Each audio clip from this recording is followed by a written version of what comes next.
Ya, Assalamualaikum warahmatullahi wabarakatuh.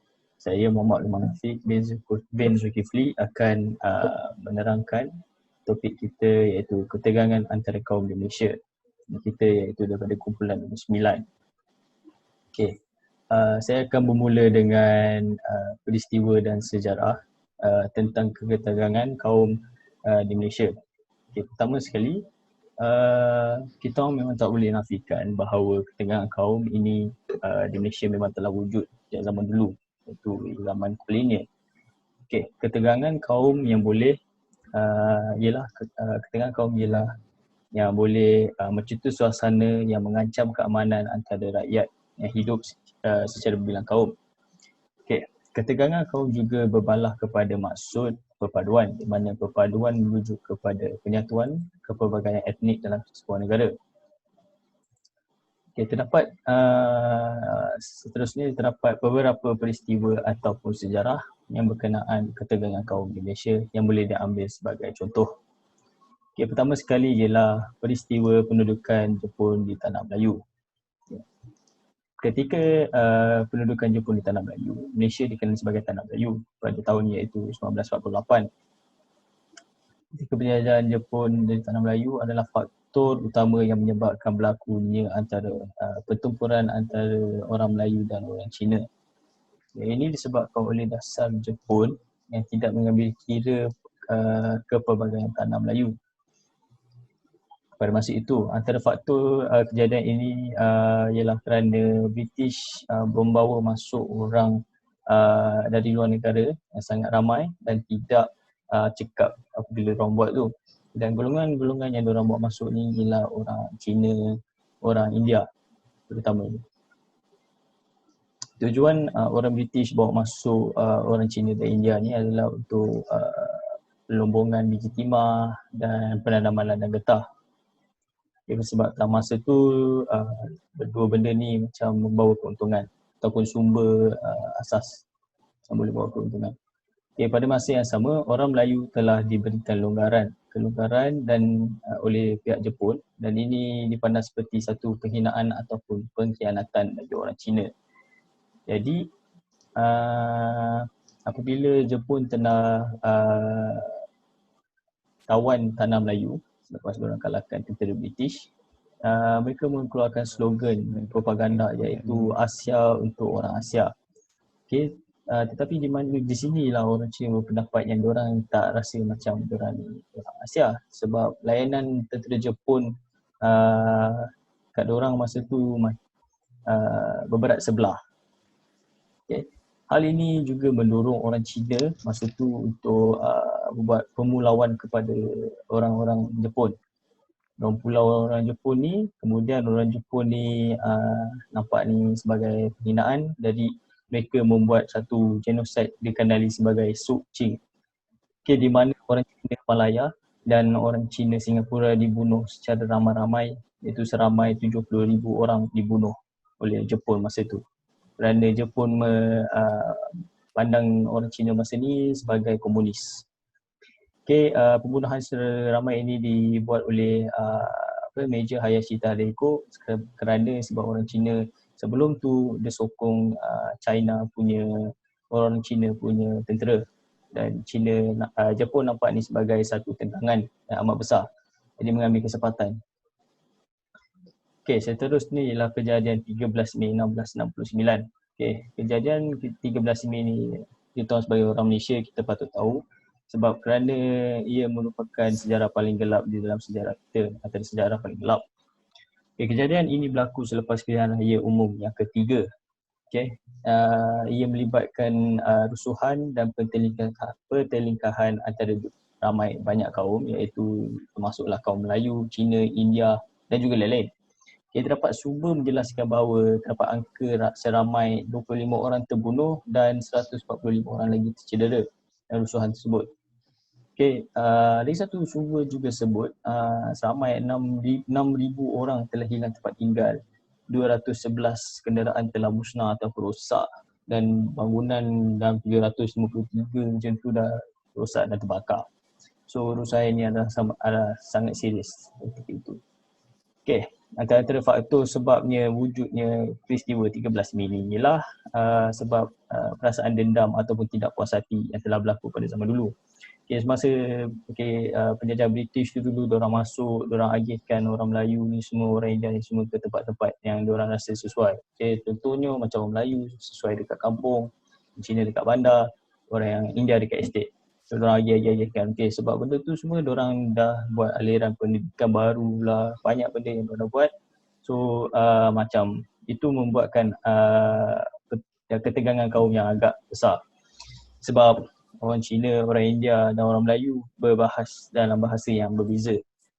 So pemahaman adalah kurang di situ. Seterusnya ialah hal-hal ini juga menimbulkan banyak perselisihan faham. Ialah sebab ramai orang tak faham semua apa diorang cakap. Kesan yang terdapat pada 13 Mei ni ialah wujudnya rukun negara. Kita belajar masa sekolah dulu, rukun negara tu dibina, diisytiharkan pada 1970. Diisytiharkan kerana peristiwa 13 Mei ni. Tujuan ni ialah sebab peristiwa tu raja berasa yang rakyat mereka terlalu mempunyai perpaduan kaum yang lemah. So isytiharkan rukun negara ni dapat membentuk perpaduan yang kukuh. Itu saja daripada saya, dan seterusnya ialah kesan modernisasi ke atas hubungan etnik Indonesia oleh Afiq Fikri. Okay, so saya akan sambung kesan modernisasi ke atas hubungan etnik di Malaysia. Okay, sebelum itu saya nak terangkan modernisasi ni ialah kemajuan dan kemodenan. Okay, so saya akan terangkan pada 3 aspek, iaitu pertama iaitu politik, kedua sosial dan ketiga ialah ekonomi. Okay, dari segi politik, pada masa ini kita boleh tengok Malaysia telah mengamalkan sistem demokrasi pilihan raya. Okay, dari situ kita dapat lihat 3 kaum terbesar dekat Malaysia ni, iaitu Melayu, Cina dan India, telah bersatu padu untuk menjayakan pilihan raya ini.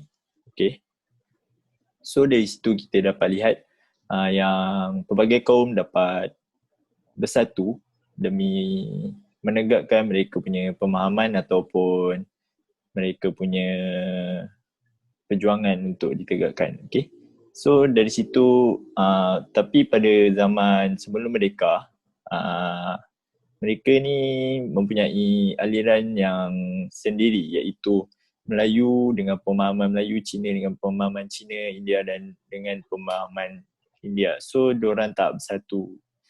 Okay, dengan adanya parti-parti politik ni, kita dapat lihat kita boleh bergabung. Okay, so tapi daripada situ kita dapat ada kelemahan juga. Dari segi adanya pihak kerajaan dan pihak pembangkang. Okay, dari situ kita dapat lihat pergaduhan antara sesama kaum sendiri. Contohnya Melayu gaduh dengan Melayu, Cina gaduh dengan Cina, India gaduh dengan India. Sebab diorang ada pemahaman lain-lain. So diorang akan bergaduh kat situ.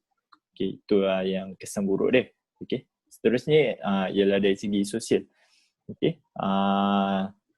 dari segi sosial ni kita dapat tengok pembaruan daripada segi tempat tinggal dan pendidikan dan banyak lagi lah.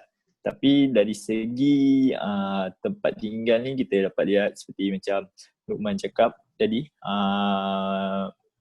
British mengagihkan Melayu, Cina dan India ni dekat tempat masing-masing. Okay, Cina duduk kat kampung, Melayu duduk kat kampung, Cina duduk kat bandar, India duduk dekat estate.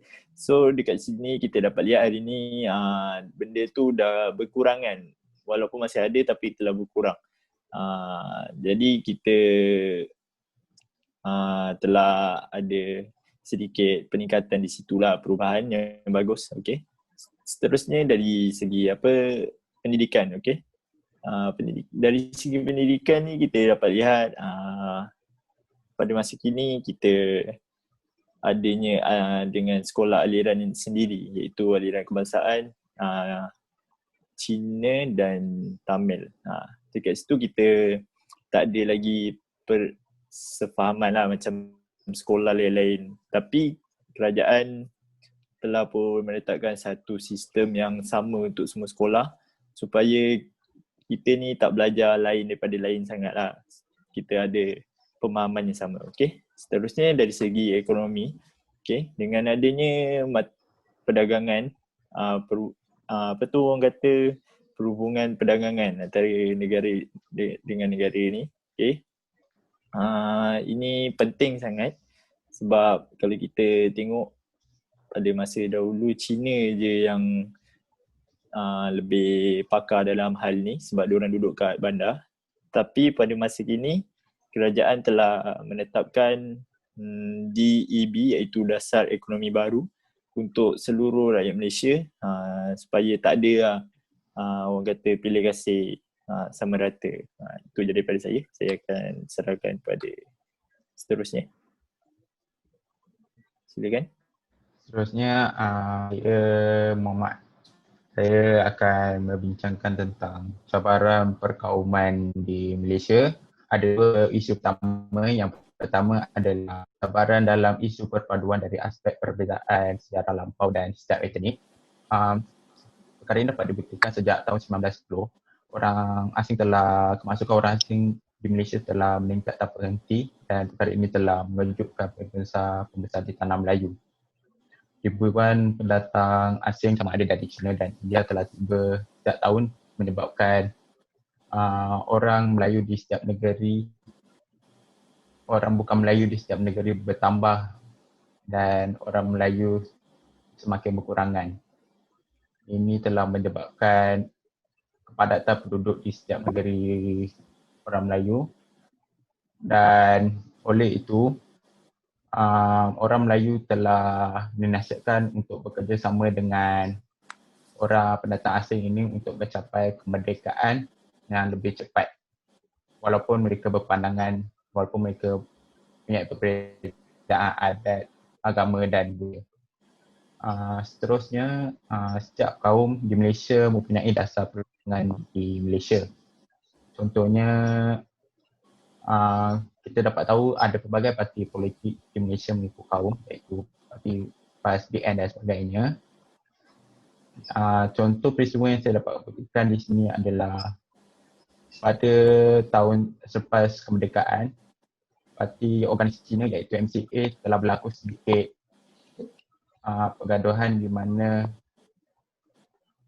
ada satu kumpulan kecil telah menentang ketua Presiden MCA ketika itu kerana mereka tidak melakukan kebajikan kepada kaum Cina di Malaysia.